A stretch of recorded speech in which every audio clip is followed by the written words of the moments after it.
말씀 제목은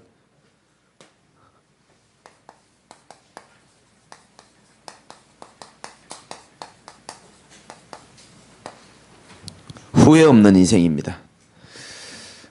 여기 앉아 계신 모든 분들과 또 말씀을 들으시는 모든 분들이 한 번뿐인 인생에 오늘 사도 바울처럼 선한 싸움을 싸우시기 바라고, 나의 달려갈 길을 마치고 믿음을 지켰으니, 이렇게 말했습니다.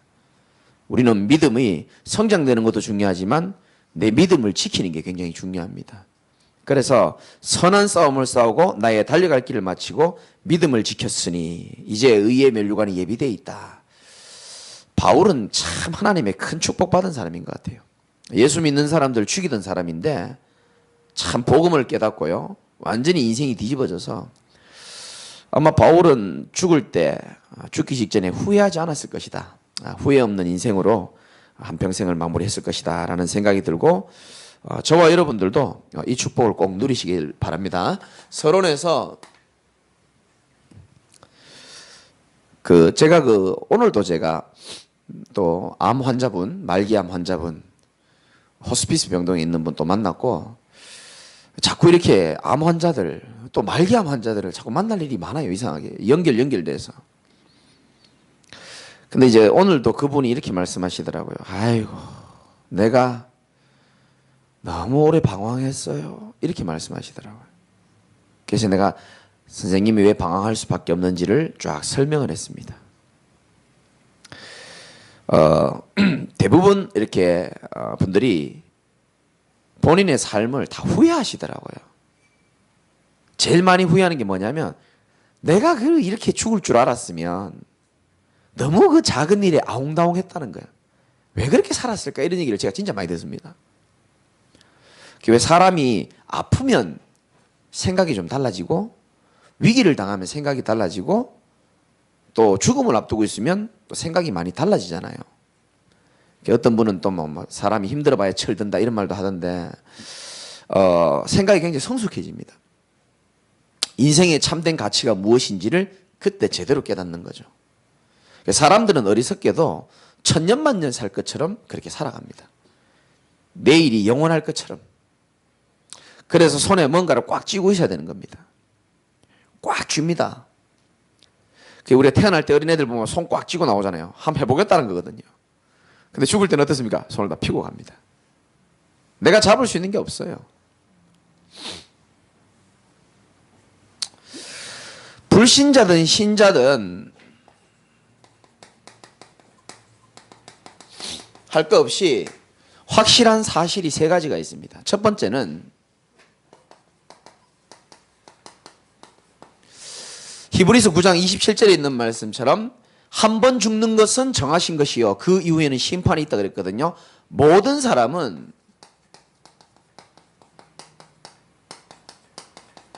한 번은 다 죽습니다. 믿으시기 바랍니다. 다 죽습니다. 아무리 몸에 좋은 거 많이 먹어도 다 죽습니다. 사람은 누구나 죽어요. 신자 불신자 할 것 없이 이건 뭐 진리잖아요. 천년만년 살 것처럼 보이지만 그렇지 않습니다. 모든 사람은 다 죽어요. 확실한 사실이죠. 두 번째는, 근데 죽는데 이거를요, 하나님이 개인 종말에 대해서 미리 말을 해주지 않습니다. 언제 인간이 죽음이 올지는 몰라요. 언제 어떻게 올지 모릅니다. 그래서 우리는 뭐 하나님 앞에 큰 소리 칠 수가 없어요. 내가 오늘 잘 나간다고 큰 소리 칠 필요 없고요. 내가 지금 좀 문제 있다고 낙심할 필요 없습니다. 모든 사람들은 죽음의 때가 오는데 하나님이 그 때를 알지 못하도록 만들어 놨습니다. 알면 어떻겠습니까? 여러분의 죽음의 때를 하나님은 지금 알고 계시거든요. 그걸 우리가 안다고 생각해 보세요. 여러분이 다음 달까지만 산다고 생각해 보세요. 그럼 지금 가지고 있는 문제가 문제 되겠다고 생각합니까? 절대 문제 되지 않습니다. 다음 달 죽는다고 생각하는 날이나 간다고 생각해 보세요. 내년 4월 27일 날 간다고 한번 생각해 보세요. 이건 성취 안 됐으면 좋겠고요. 그럼 어떻겠습니까? 우리가 많은 생각을 다르게 할 겁니다. 효도 안 하던 인간들도 효도를 많이 할 거고, 그죠? 뭔가 사람에 대한 생각도 달라질 겁니다. 그래서 성경은 개인 종말의 때를 알고 살아가는 자를 보고 지혜자다라고 이렇게 말합니다. 준비하는 거죠. 그리고 요거는 불신자들은 안 믿지만 죽음 이후 세계가 있습니다. 한 번 죽는 것은 정하신 것이고 심판이, 그 이후에는 심판이 있다 그랬습니다. 그러면 무슨 심판이 있냐는 겁니다. 왜 사람들이 죽음을 두려워하고 왜 이렇게 무서워합니까? 하나님이 분명히 성경에 심판한다 그랬습니다. 한마디로 말하면 뭐에 대해서 심판하냐? 죄에 대해서 심판하시는 겁니다. 한마디로 말하면 죄를 많이 지었느냐 적게 지었느냐 그게 기준이 아니에요. 그렇게 생각하는 사람 많습니다. 막 큰 죄를 지은 사람은 저거는 영원한 불지옥에 가야 돼. 그런 말 하잖아요, 불신자들. 죄를 많이 짓고 적게 짓고가 아니고 죄 문제가 뭐 했느냐? 해결 받았냐 안 받았냐가 중요한 겁니다. 죄 문제가 해결 받았냐. 그래서 여러분이 이런 성경 구절은 좀 외우시면 좋아요. 예레미야 2장 22절. 거기에 뭐라고 되어 있냐면 주 여호와의 말씀이니라. 네가 잿물로 스스로 씻으며 네가 많은 비누를 쓸지라도 네 죄악이 네 앞에 그대로 있을 것이다. 이렇게 말합니다. 잿물로 씻어도 안 되고 비누로 많이 씻어도 우리의 죄가 씻혀지지 않을 것이다 라고 얘기합니다. 죄는 어떤 죄가 있습니까? 원죄가 있고 조상의 죄, 또 우리가 지은 자범죄가 있습니다. 씻을 수 없는 죄를 우리는 가지고 있는 겁니다. 그러면 이 죄 문제를 우리가 해결받아야 되잖아요. 그래서 아주 중요한 성경 구절이 있는데요. 한번 찾아볼까요? 히브리서 10장. 히브리서는 우리가 지금 본문에서 조금만 뒤로 넘겨보면 나옵니다.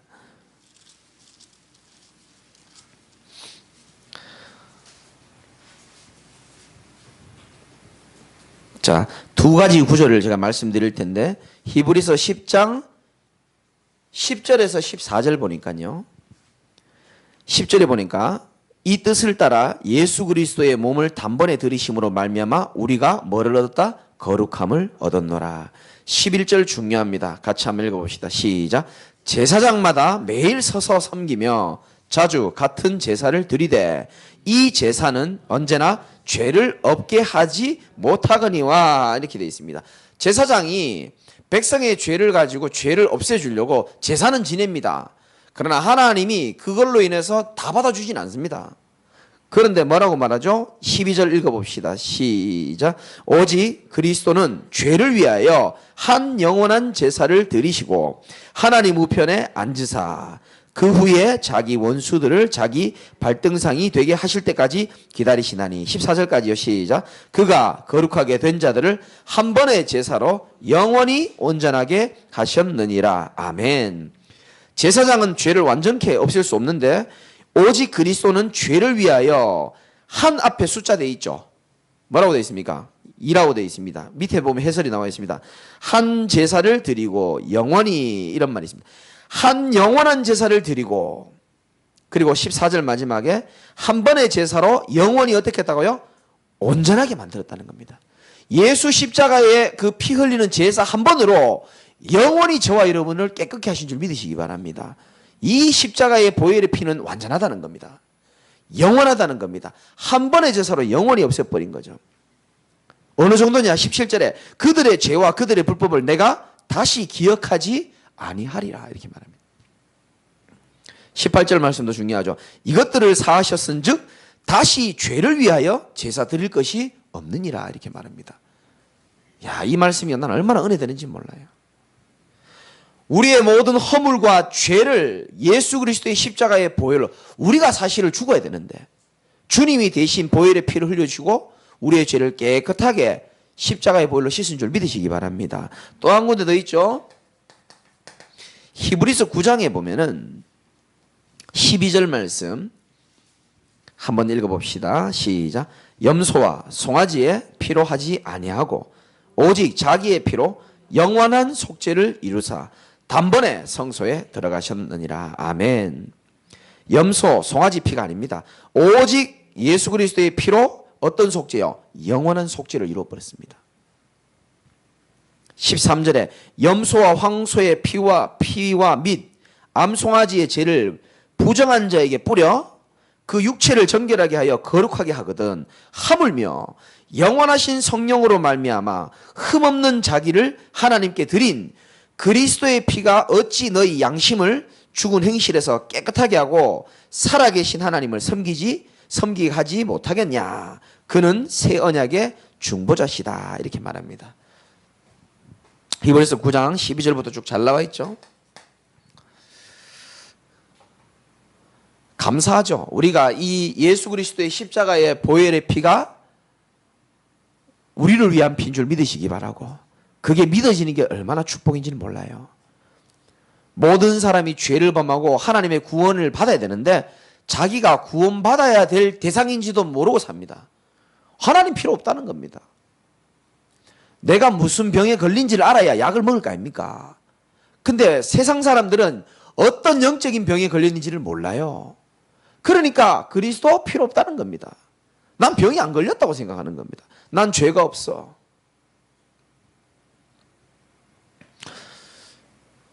그래서 저와 여러분이 전도학교를 하는 겁니다. 저와 여러분들을 통하여 올해 정말로 현장에 빛을 비춰가지고 어둠 가운데, 감방 가운데 있는 많은 사람들이 하나님의 품으로 돌아오는 축복이 있게 되길 바랍니다. 그래서 우리는 고린도후서 5장 17절에 있는 말씀처럼 하나님께서 새로운 피조물로 만들어 주신 겁니다. 완전히 영원한 제사를 통하여서.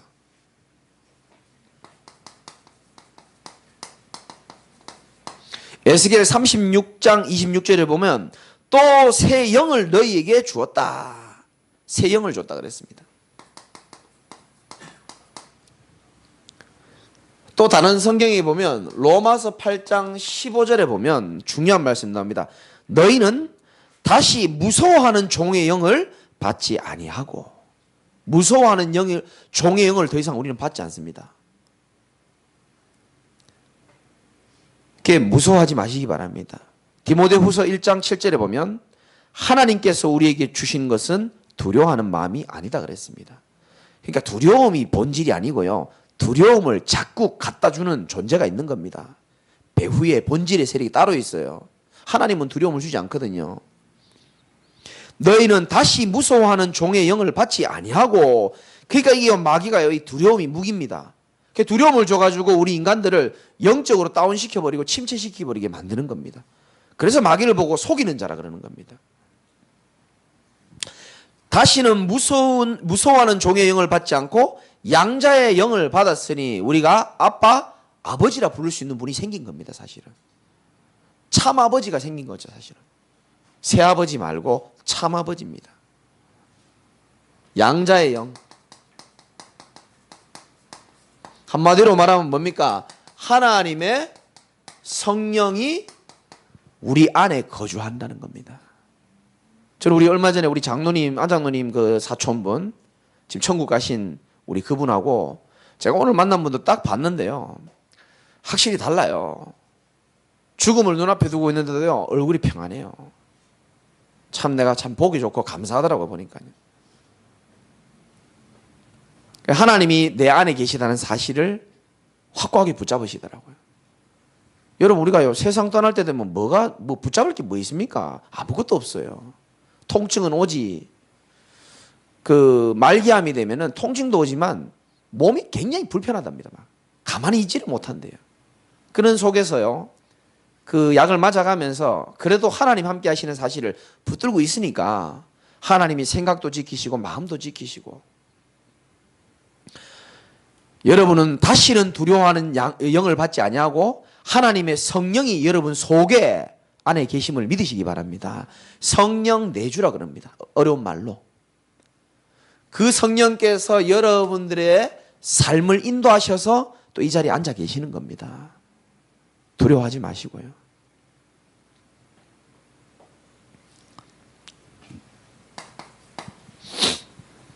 하나님은 또 성령으로 때를 따라 역사하시는 분이죠.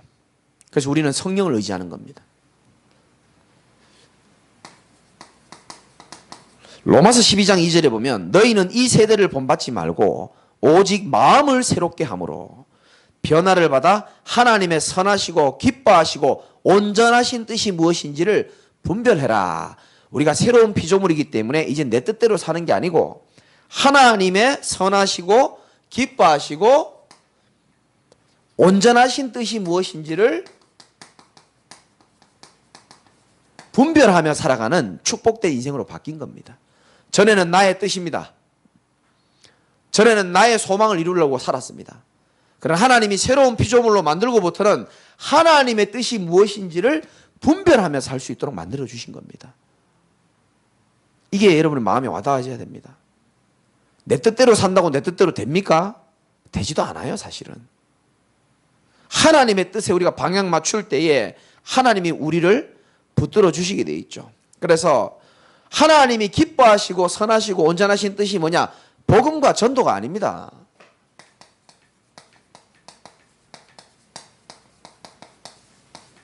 오직 복음과 전도인 줄 믿으시기 바랍니다. 이게 하나님의 뜻이에요. 하나님의 뜻은 복음으로 모든 사람들이 살아나기를 원하시고 전도를 통하여서 많은 생명들이 일어나기를 원하시는 겁니다. 그 하나님의 뜻이 여러분의 뜻이 되시기 바랍니다. 너희는 먼저 그의 나라와 의를 구하라. 그리하면 이 모든 것을 너희에게 더하여 주겠다 그랬거든요. 뜻이 중요하죠. 자, 그러면 한마디로 말하면 우리가 새로운 피조물이기 때문에 새로운 정체성, 새로운 가치관으로 살아가게 된다는 겁니다. 예틀이 뭐냐? 예수를 믿는데 불신자적인 가치관이 그대로 있는 거예요. 그럼 제가 오늘 새벽에도 말씀드렸잖아요. 불신자가 유리하겠습니까? 신자가 인생 사는데 유리하겠습니까? 단순 비교로 하면 불신자가 유리해요. 불신자들은 주말에 놀러 가잖아요. 힐링하고 오잖아요.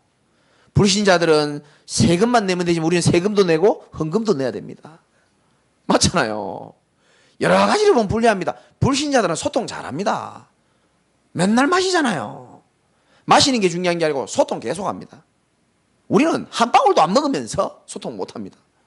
여러 가지로 봐서 불신자가 유리합니다. 근데 유일하게 하나님의 자녀가 하나님이 나와 함께 계신다는 사실을 누릴 때에 불신자가 이해할 수 없는 하나님의 감당할 수 없는 축복이 우리에게 오는 줄 믿으시기 바랍니다. 그 차이밖에 없거든요. 정체성이 달라지고 가치관이 달라지는 겁니다. 근데 불신자적인 가치관으로 제가 만약에 불신자적인 가치관으로 한번 살아보세요.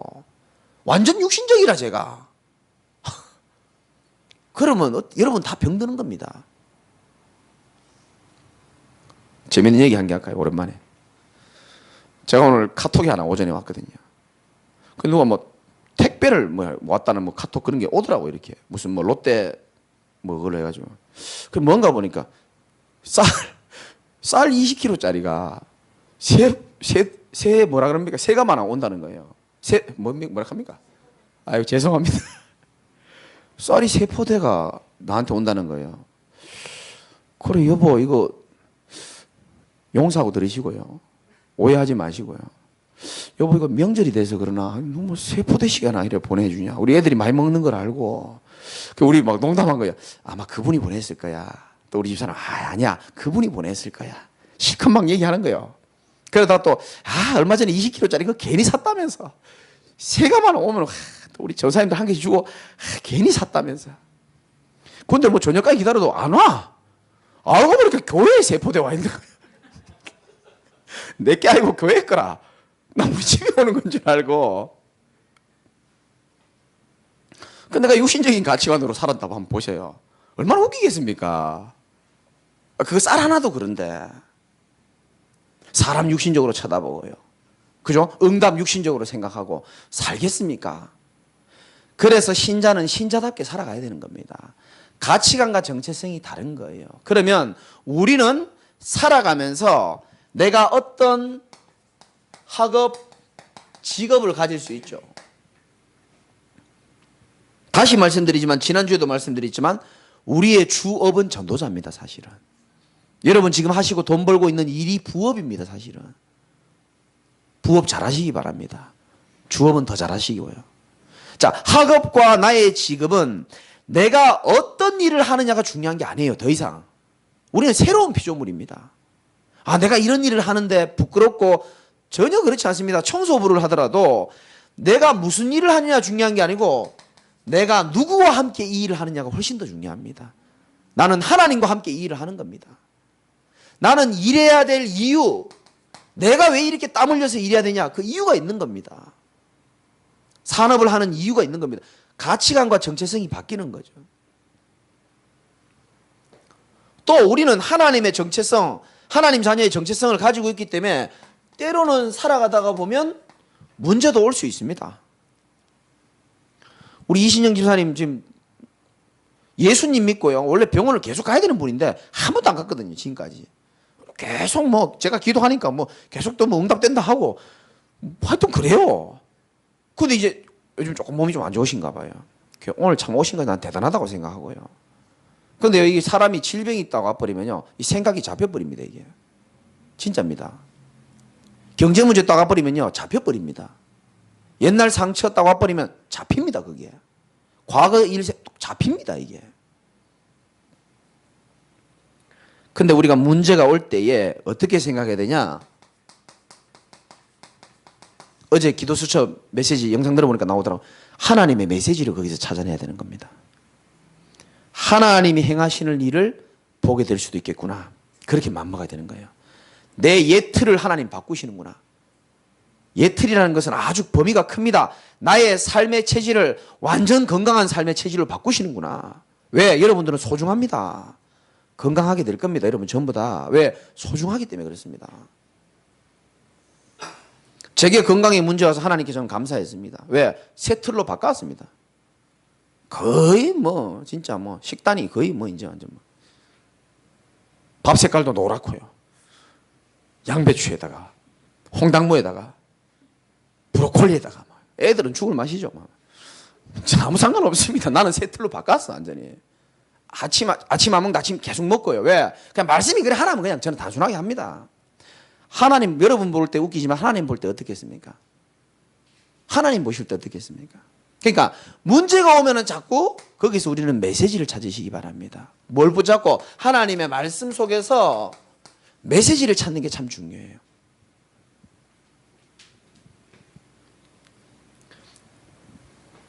그래서 저는 어느 날 딱 보면서요. 근데 부교육자 때 내가 많이 봤습니다. 이상하다. 복음을 아는 사람들이 중직자들이 제자들이 왜 전도가 안 되고 왜 하나님을 잘 이렇게 믿지 못할까 여러 가지 고민이 많았어요. 그러면서 제게는 하나님이 주신 메시지를 발견했습니다. 자주 말씀드리지만 제 세상에서 제일 친한 친구는 자살해서 죽었습니다. 제일 친한 친구. 지금도 그만한 친구가 없어요. 아마 앞으로도 없을 것 같아요. 그 소중한 친구를 제가 잃었거든요. 그리고 집사람 친한 친구도 자살했고요. 우리 가족 중에도 한 명, 친척 중에 한 명도 자살하시고 다 교회 다니는 사람들입니다. 저는 거기에 대해서 하나님의 메시지를 찾았습니다. 메시지를. 많은 사람들이 교회 다니면서 진정한 해답을 못 찾고 있다. 많은 사람들이 교회 다니면서도 방황하고 있다. 많은 사람들이 복음 말고도 초대교회 전도운동을 하지 못하고 있다. 많은 사람들이 교회화되지 못하고 있다. 거기에 대해서 저는요 남들보다 진짜 비교할 수 없을 만큼 깊은 고민 많이 했습니다. 어느 날 메시지가 딱 나오더라고요. 아 그렇구나. 하나님이 나를 통해 하실 일이 있겠구나. 저는 이걸 보고 유 목사님 표현으로 또 다른 언약을 붙잡은 겁니다. 내가 살아야 될 이유를 찾은 겁니다. 찾고 나니까 하나님이 내게 뭘 보여주시냐? 비전을 보여주시더라고요. 너의 인생길은 이렇게 끝이 날 것이다. 저는 지금도 미래가 환합니다. 얼마 살지는 잘 모르겠어요. 그런데 하나님이 내 살아있는 동안 나를 어떻게 쓰실지가요. 저는 꽤 선명합니다. 나는 우리 전도사님들 여러분들 어떻게 사용하실지가 선명해요. 하나님이 내게 주시는 비전이 딱 생기는 겁니다. 그 비전이 하나님이 보여줬기 때문에 하나님이 이루실 것입니다. 그러면 나는 세상의 꿈이 아닌 드림이죠. 진짜 하나님이 언약 속에서 비전 속에서 나오는 꿈이 있어요. 맨날 뭐 설교만 하고 맨날 복음만 뭐 이런 끝이 날 겁니까? 아니죠. 그래. 여러분 남는 건 우리가요 세상을 언젠가 떠나잖아요. 남는 건 아무것도 없습니다. 제자도 안 남아요. 나중에 다 죽습니다. 그 사람들도 한국 차고 남는 거는 교회만 남는 줄 믿으시기 바랍니다. 교회만 남습니다. 맞잖아요. 우리 여기 있는 분들 언젠가는 다 가요. 남는 거는 교회만 남습니다. 그러면 오직 복음 전하고 현장에 복음 전할 시스템과 제자를 남기고 또 이 지역의 문화를 바꿀 수 있는 비전 센터를 세워야 되겠다라는 제 마음의 꿈이 생긴 겁니다. 이건 오래된 겁니다. 그러니까 내 머릿속에는 계속 이미지를 그리는 겁니다. 아, 그래. 계속 전 지금도요. 그런 눈으로 지역 봅니다. 이 도로가에는 땅값이 비싸거든요. 여기 약간 들어가면 준주거 지역으로 조금 더 쌉니다. 하나님 저거 좀 주십시오. 어디가 좋겠습니까? 사람을 누구를 만나도요. 하나님 이 사람이 그냥 지나가는 사람입니까? 아니면 그냥 어떻게 하나님이 쓰실 사람입니까? 하나님 혹시 제자교회와 영적 문화를 바꿀 수 있는 하나님이 예비한 제자 맞습니까? 저는 이 그림을 가지고 사람을 만나는 겁니다. 그리고 뭐합니까? 내가 가만히 있을 수 없잖아요. 실천하는 겁니다. 말씀 따라서. 하나님이 행하실 일을 보라 그랬으니까 나는 무릎을 꿇기 시작했습니다. 그러니까 제일 좋은 제자는요. 말씀이 가라면 가고 말씀이 시키면 순종하는 게 제일 좋은 제자입니다. 왜? 그 말씀을 주신 분이 하나님이기 때문에 그렇습니다. 그 말씀 주신 분이 하나님이 아니면 우리는 많은 걸 따져야 됩니다. 그런데 저는 믿거든요. 연약한 제가 말하지만 살아계신 하나님이 주신 메시지, 성취될 메시지로 저는 믿기 때문에. 그리고 도전이죠, 사실은. 실천도 맞지만 우리의 도전이죠.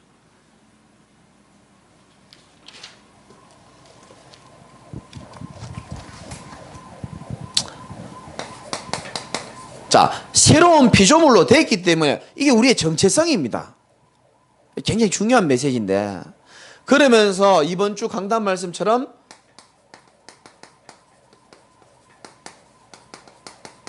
성령의 새롭게 하시며 축복을 누릴 것인데, 디도서 3장 5절에 있죠.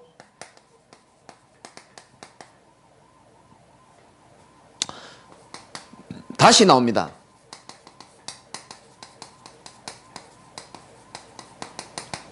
옛틀을 깨야 됩니다. 옛틀을 누가 깨는지 아십니까? 인격이 훌륭한 사람, 말씀을 많이 듣는 사람, 저는 좀 다르다고 생각합니다. 하나님이 내 옛틀을 깰 것이라고 믿는 사람이 이 응답을 누릴 줄 믿으시기 바랍니다. 하나님이 말씀을 내게 주셨기 때문에 이렇게 하실 것이야 라고 순수하게 믿는 사람이 깨지게 되어 있습니다. 이건 노력으로 깨지는 것도 아니에요. 말씀을 듣고 깨달아지면서 성령이 새롭게 하셔야 이게 역사가 일어나는 거거든요.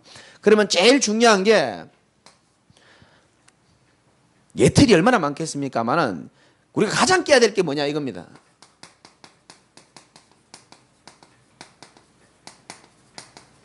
가문의 배경, 가문의 틀이 있습니다. 제가 제자들에게만 가끔 얘기합니다.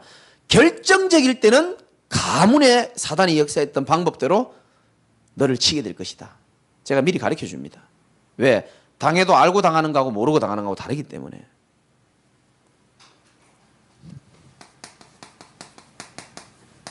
다니엘서 1장 8절에 보면 다니엘은 뜻을 정하여 그렇게 나옵니다.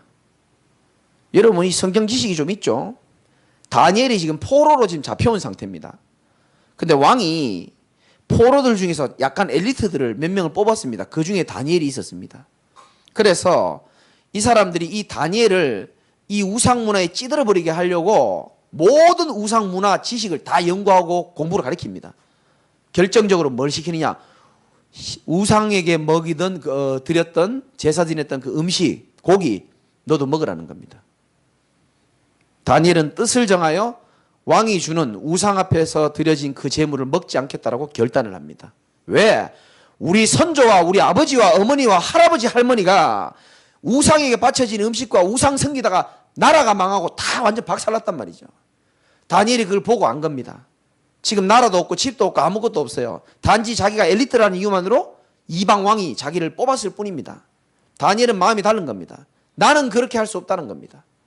나는 가문이 이 사단이 우리 나라와 우리 개인과 가정을 무너뜨린 이 방법대로 나는 무너지지 않겠다라는 겁니다. 다니엘이 뜻을 딱 정한 겁니다. 뜻 정한다고 다 되는 게 아니고요. 여러분이 정하는 뜻이 하나님의 마음에 합해질 때 하나님은 그 뜻을 멋지게 이루시는 줄 믿으시기 바랍니다. 진짜 멋있게 이룹니다. 여러분 지금 어떤 마음의 뜻이 있습니까? 그게 진짜 하나님이 원하시는 뜻이라면 하나님의 방법으로 하나님이 이루실 것입니다. 다니엘은 달랐어요. 가문이 어떻게 망했는지를 정확하게 본 겁니다. 그걸 보고요, 가슴에 뭘 품었냐? 한을 딱 품은 겁니다. 내 대에서부터는 이거 끊어버리겠다는 겁니다.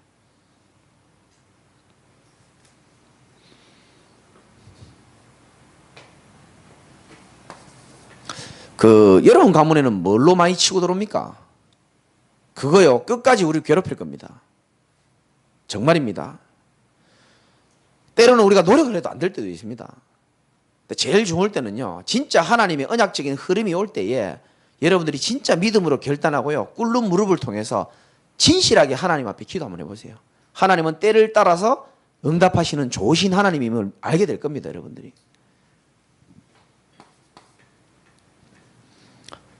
두 번째, 또 우리는 성장하면서 많은 틀을 갖춥니다. 이게 참 힘들죠. 어릴 때 보고 배운 거. 특히 이제 오늘은 이렇게 한번 얘기해 볼게요. 상처. 저는 그냥 상처라고 말 잘 안 하고요, 그놈의 상처라고 잘 얘기합니다. 하도 괴롭히니까. 그런데 대표적인 성경 인물이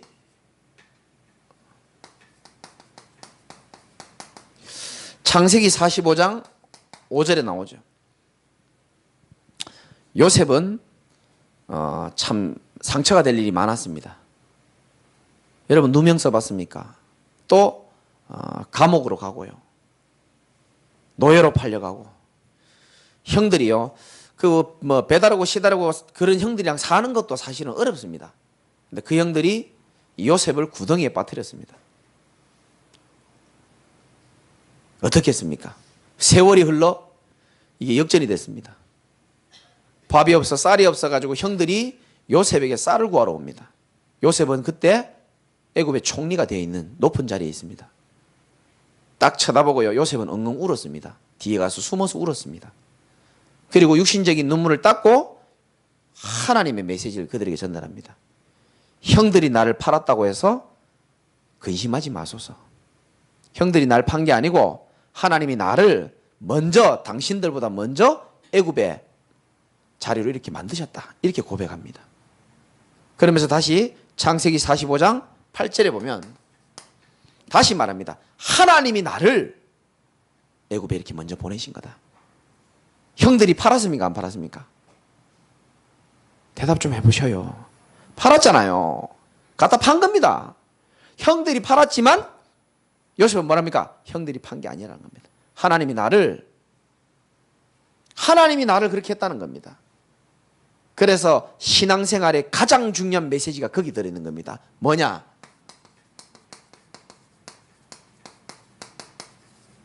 하나님의 주권을 인정하는 신앙이 들어있습니다. 이게 있어야 상처를 이길 수 있습니다. 이게 믿어져야 상처를 이길 수 있습니다. 원래 여러분의 믿음 중에 가장 큰 믿음, 하나님의 주권이 인정되는 축복이 있기를 주님의 이름으로 축원합니다. 이게 인정이 돼야 돼요. 내게 일어나는 모든 지금까지 내게 만들어진 과거로부터 지금까지 일어난 일들, 가슴 아픈 일도 있고 기쁜 일도 있겠죠. 응답도 많이 있겠고, 그 모든 것, 내게 있는 모든 만남, 지금 상황, 하나님의 완벽한 세팅이라는 사실을 믿으시기 바랍니다. 이거 믿어져. 이거 안 믿어지면은 하나님이 내 인생의 참된 주인이시고 주권적으로 간섭하고 계시고 섭리하신다는 사실이 안 믿어지면 나는 어떻게 신앙생활 하는지 참 궁금합니다. 어려울 겁니다. 그러면 성장 배경 상처는요, 하나님의 주권이 인정돼야 되고요. 그리고 여러분들이 잘 못 느끼시는지 모르겠지만 하나님은 저를 사랑하듯이 여러분을 동일하게 사랑하십니다. 너무 사랑하십니다. 진짜. 내가 하나님의 사랑을 듬뿍 받고 있지 않다라고 생각할 때 우리는 인간의 사랑을 너무나 집착하게 되어 있습니다. 내가 하나님께 인정을 못 받고 있다고 느껴질 때 우리는 사람의 인정에 목말라 미칩니다. 그러나 우리가 하나님으로부터 사랑을 받고 있다는 사실을 꿇는 무릎을 통해서 하나님과 대면을 통해서 임마누엘이 느껴진다면은 그때는 나 달라지는 겁니다. 괜찮다. 여호와가 나의 목자이기 때문에 하나님이 내 인생을 붙들어 주시겠구나. 달라지는 겁니다.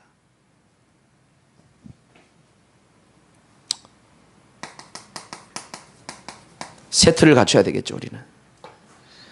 세트는 뭐 학원 다니면서 갖춰지는 게 아니고요. 말씀을 잘 붙잡으면 됩니다.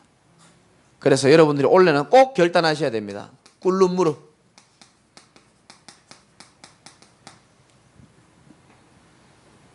꿇는 무릎입니다. 제가 말씀드렸죠. 우리가 하나님께 무릎을 꿇겠다는 것은 어떤 비장한 결단이 있는 겁니다. 나는 더 이상 나의 예틀에 무릎 꿇지 않겠다는 뜻이 있고요. 나는 더 이상 세상에 무릎 꿇지 않겠다라는 뜻이 되는 겁니다. 나는 더 이상 사단에 무릎 꿇지 않겠다라는 겁니다. 하나님께 무릎을 꿇겠다는 겁니다. 나는 하나님과 대면하고 모든 것을 해결하겠다는 겁니다. 어떤 분이 그런 말 하더라고요. 목사님, 저는 이제 사람 말 하지 않기로 결단했습니다. 그러더라고요. 그분 사람 말 많이 하거든요. 저한테도 하고. 근데 그분이 하신 고백입니다. 사람 말 하지 않겠다 그러더라고요. 잘했다 생각했습니다. 하나님께 말 다 해라. 그래서 낙타처럼 하면 됩니다. 꼭 시간을 못 맞추더라도 괜찮아요. 여러분 하루를 시작할 때요. 10초도 괜찮습니다. 또 새벽에 오신 분들은 새벽에 하시면 되고. 특히 중요한 건 밤입니다. 모든 낙타가요. 모든 짐을 내려놓듯이 하루에 모든 수고하고 힘들었던 짐을 다 내려놓고 무릎을 꿇고 하나님 바라보는 시간 가지시기 바랍니다.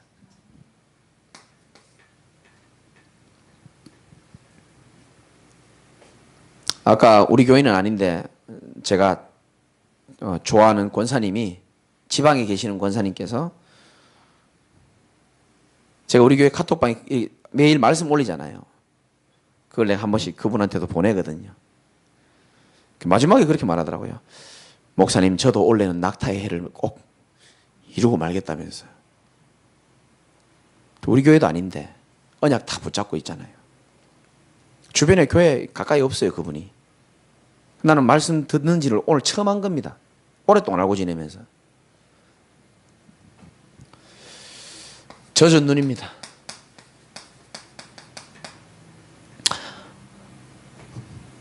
콘택트 렌즈도 건조해지면 따갑잖아요. 괴롭습니다. 건조하면 뭐든지 문제됩니다. 건조할 때 불 잘 나고요. 촉촉해야 됩니다. 수분이 있어야 돼요. 어디에? 내 눈가에 수분이 있어야 되는 겁니다. 어디에 눈물 흘리냐?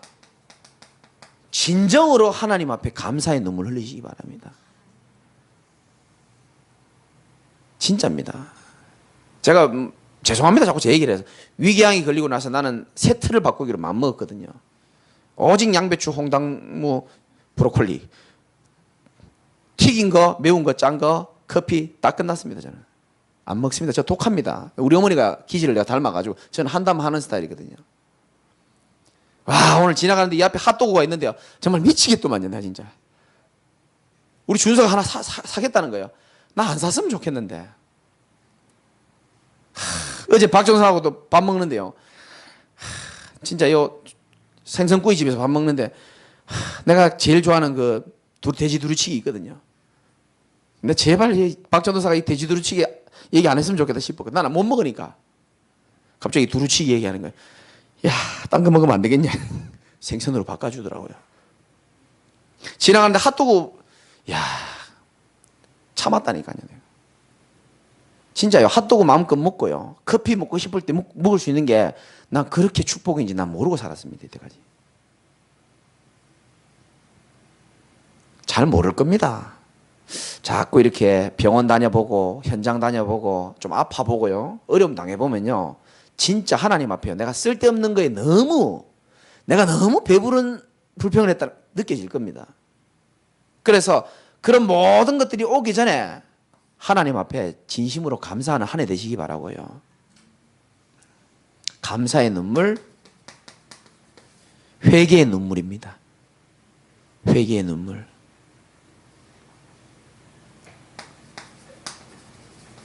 영혼을 소중하게 생각하는 눈물.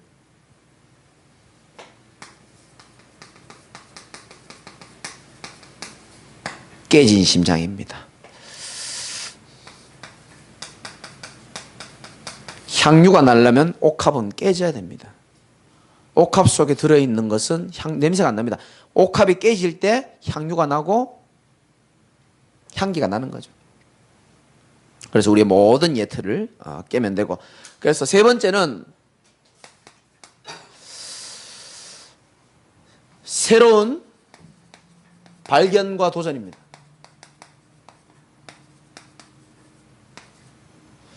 여러분 원래요 꼭 이렇게 하셔야 됩니다. 사람마다요, 저는 진짜 유 목사님이 그 예화가요 나는 너무 깊이 와닿았어요. 아시아나와 대한항공, 자, 어떻게 저렇게 예화를 잘 하실까. VIP를 다루는 게 틀리다잖아요. 근데 일부러 그 항공사에서 일부러 우리가 VIP를 좀 대충 다뤄야 되겠다라고 맘먹지는 않았을 겁니다. 모르고 있을 것이라 그랬거든요. 모릅니다. 사람들이 개인의 틀이 있는데 이걸 몰라요. 모릅니다.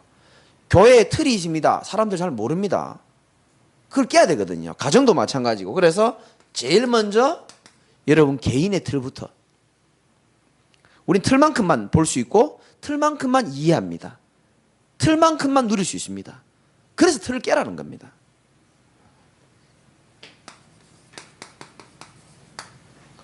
잘 안 보일 수 있지만 가정에도 있습니다.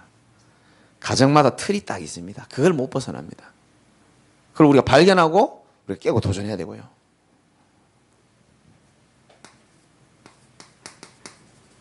교회도 마찬가지입니다. 이거는 뭐 저의 가장 큰 숙제죠. 교회도요, 이 틀이 딱 있습니다. 그걸 깰 때마다 하나님의 역사 더 일어나거든요. 네 번째는 직장과 현장. 도전하는 거죠. 결론입니다. 말씀 제목에 맞게 결론을 한번 내볼게요. 만약에 한번 가정을 해봅시다. 오늘이 며칠입니까? 2018년도 1월 10 년도도 그렇고 날짜도 좀 그렇네요. 그러면 2019년 지금은 18년이죠. 19년입니까?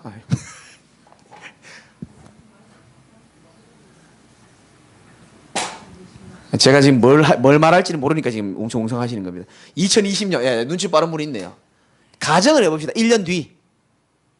그래서 여러분이요, 잠시 눈을 감아도 괜찮고요. 가정을 하는 겁니다. 우리 1년 동안 하나님 행하시는 일을 보자 그러는데 꿇는 무릎 이 인도를 받아야 되는데 최악의 가정을 한번 해봅시다.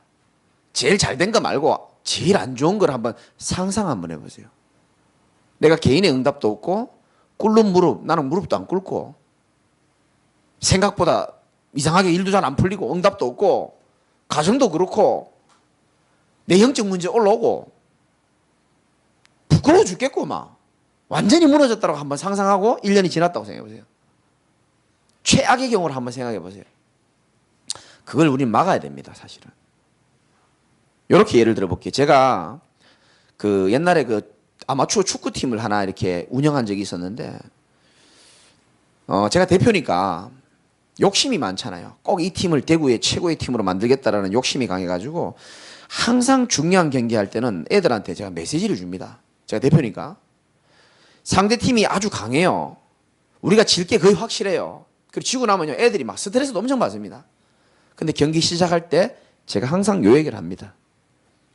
얘들아, 지금부터 2시간 뒤를 생각하자. 우리가 비참하게 3대 0으로 졌다 생각하자. 너무 자존심 상하게. 일주일 내내 생각날 거 아니냐, 니네가 하니까. 고개를 끄덕끄덕거리는 거예요. 근데 하나님이, 니들 하나님 안 믿지만 하나님이 시간을 돌려줬다고 생각해보자.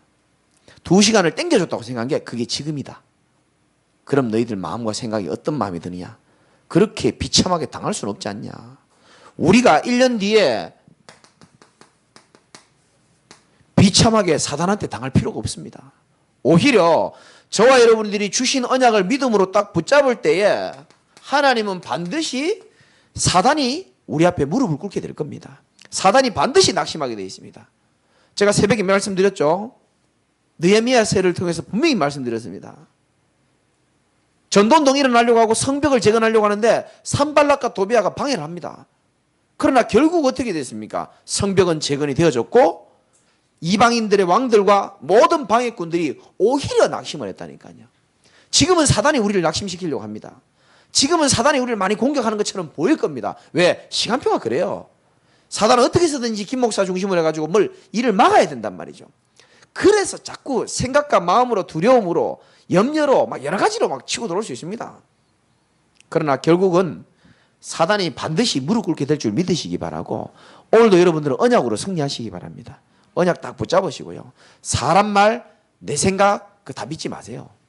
그 내 생각일 뿐이고 내 수준입니다. 내 틀 속에서 나온 생각이고요. 또 사람 말도 너무 믿지 말고 연약하고 부족하지만 하나님이 세운 종을 통해서 주신 하나님의 언약을 믿음으로 여러분들이 딱 붙잡고 새롭게 승리하시는 여러분 되시기를 주님의 이름으로 축원을 드립니다. 하나님